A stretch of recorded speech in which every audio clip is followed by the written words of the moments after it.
Well, the birds are back and singing, and all the brown is turning to green. Welcome back to the Garden Hutch. Today we'll discuss a few garden tasks to take care of in the month of March. Let's get going.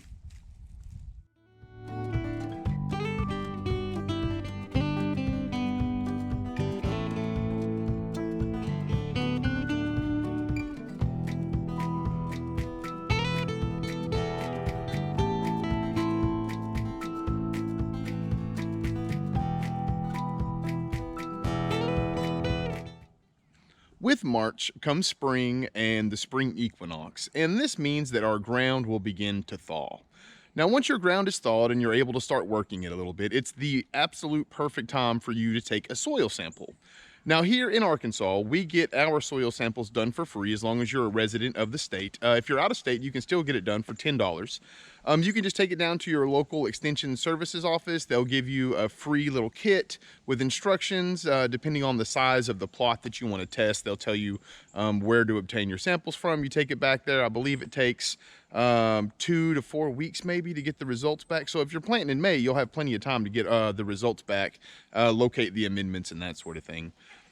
One of the big reasons why I recommend getting your soil tested now is even if you do raised beds like what we're doing this year, we won't have them tested, of course, because of the compost. But one of the reasons that I really enjoy having our soil tested is because it's cheaper in the end, right? Also, it's better for your plants.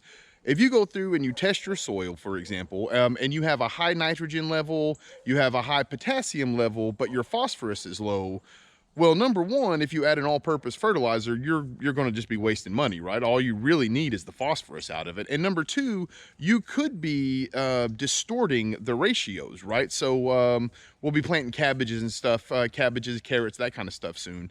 And it's really important to have the ratios of those correct. And let's take carrots, for example. If you have too much nitrogen and not enough phosphorus and potassium, what ends up happening is the plant puts all of its energy into growing the big green top. And while you can eat that in salads and things, it's a small amount. You know, you can put a small amount in there. You don't want to eat a whole salad of just carrot tops, but you can. But when we grow carrots, we want the nice root. And the way to get that isn't from nitrogen, and in fact, too much nitrogen can prevent that growth. So that's just one example of a scenario where getting your soil tested can end up saving you some frustration, time, and money down the road. We also have several of our gardens that we haven't converted to raised beds yet. And so we won't get those tested. We did them last year and we added the amendments. Maybe I should on our potatoes, but we're planting them so soon, I'll probably wait until the next year. If I don't do our potatoes in a raised bed next year, then I will definitely have to get that soil tested. One additional thing that I would like to add to your soil testing is one of the big things that we talk about here at the Garden Hutch is being proactive, not reactive, and how important that is for organic gardeners, right? Because the organic material has to be broken down before it's available for your plants, and that's not an instantaneous process. Depending on what organic matter you put in there and how much of the nitrogen or et cetera, that your plants need, it can take 2 to 3 weeks for that to become available. So that's another reason why finding out now your soil deficiencies is going to save you time in the future. And one last thing I believe that's really important to note on this is when your plants have the correct growing environment, they need less attention in the summertime. So if pests come, that sort of thing, they can fight most of that off naturally, and you'll have to do very little actual work with those specific plants if we put the time and energy now to give them what they need. Another thing that we really like to take care of in March is to make sure that our summer garden areas are prepped. By this point in the springtime, I guess actually it's late winter, but you know, spring into winter, early spring, we spend a lot of time addressing our radish beds, carrots beds, turnip beds, that sort of stuff. The early spring vegetables. We have put a lot of time and effort into those beds. But we haven't really spent a lot of time looking into our summer bed, which is where a lot of our summer stuff will be planted up here. Again, we just recently built these raised beds, so there's not a whole lot for us to do here. But if you look at this bottom row where Leslie plants her pollinator flowers, you can see that we haven't really touched it. We let it rest all winter long. Over time, we've added quite a bit of, let's see if we can tell in here. We've added a lot of organic compost, or organic material, I'm sorry, to this soil. And it's way better than what it was. It still leaves quite a bit to be desired. But when we go through to prep this, what we'll do is we do allow in these beds, these early spring weeds. You can see these here. It's, you know, first weekend of March, and you can see there's quite a few dandelions and henbit, that sort of stuff coming up. And so we'll let this go. We don't want it to go to flower because we don't want the seed spread through here, but it is a lot easier to pull. We're having a rain this week, so our goal is to go through any of these beds that have these early or late winter, early spring weeds in them, remove the weeds, and then what we'll start doing is we'll start checking the barriers. We live on a hill, so for us the structures are mostly things like these rock walls, and then with our raised beds, of course, go through to make sure no boards need to be replaced or any sort of that kind of thing. But March, especially early March, is a great time to start concentrating on your summer beds. And the reason it's good for summer beds is because March and April, they're very volatile when it comes to the weather. I believe today is going to be like 74, 75. By Thursday, I think the high is like 46.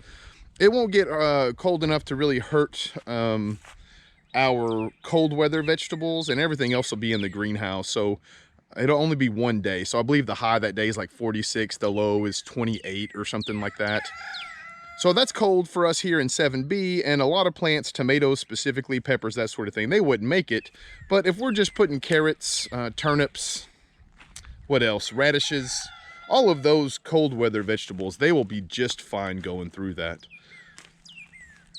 The final thing I would like to discuss to get done in March are, what plants do we get started?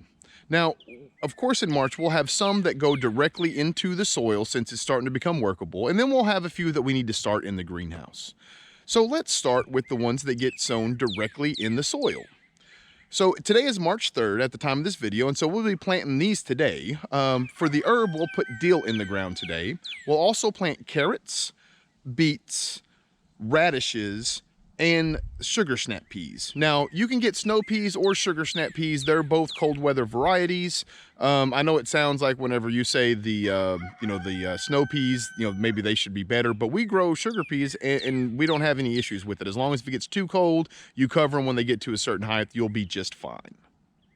So the plants that we will start in the greenhouse this month are, we'll begin our Swiss chard, which is a powerhouse. If you saw any of our videos from last year, you'll know it made it all the way through the Arkansas summer. We were able to eat on it from like really early spring all the way through. It's fantastic. I highly recommend it. If you've never tried it, you can just buy yourself a cheap pack of seeds, throw it in your greenhouse and give it a shot. I think you'll be pleased. We also start our melons this month. We only grow cantaloupe and we'll only need, 3 plants or so. But what we'll do is we'll start 6 or 7 and we'll give them to the neighbors, the ones that we don't use. And finally, and probably the thing that'll take the most room in our greenhouse going forward for the next few months will be squash. We grow several squashes. For the summer squash, we have the yellow crookneck, the early variety. We grow the yellow patty pans, and we grow the black beauty zucchini. We eat a lot of squash. As always, I would like to say thank you to you folks who've made it this far. If you have not at this point, please consider subscribing to the channel. Hit the little bell icon. YouTube will let you know when we upload new content. I would also like to say thank you to all of our new subscribers. It really means a lot to us. If you enjoyed this video, consider giving it a like. And until next time, I hope you folks take care of yourselves. Peace.